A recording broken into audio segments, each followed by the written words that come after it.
Ni l'Union européenne ni la Grande-Bretagne n'ont intérêt à un Brexit.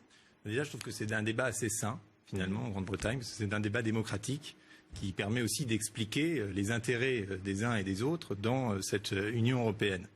En l'occurrence, l'Angleterre, c'est vraiment le bénéficiaire. S'il y a bien un bénéficiaire net de l'Union européenne, c'est l'Angleterre, parce qu'elle n'est pas dans Schengen, elle n'est pas dans l'euro.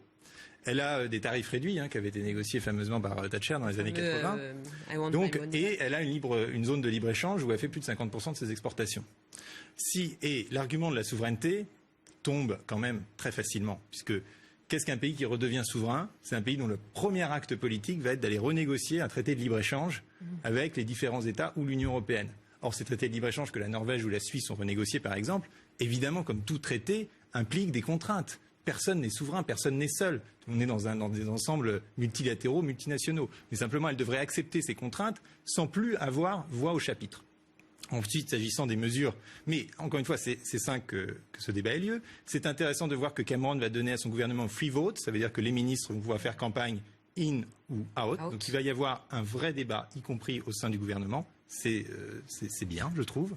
Je pense que ce combat sera gagné parce que c'est rationnellement dans l'intérêt des Anglais que de rester.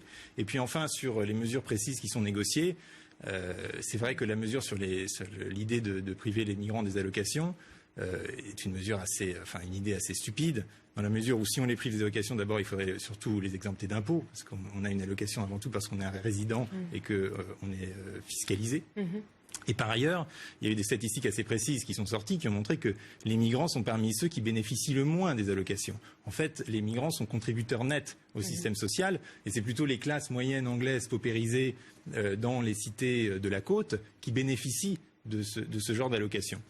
Mais encore une fois, c'est un débat sain et je ne suis pas du tout d'accord sur l'oubli des valeurs européennes. Heureusement que l'Europe est ennuyeuse. Heureusement qu'on n'a pas des grands projets constructivistes tous les 6 mois. Heureusement qu'il y a des gens pour faire respecter le droit et les marchés, comme le fait assez bien Bruxelles et la Cour européenne des droits de l'homme.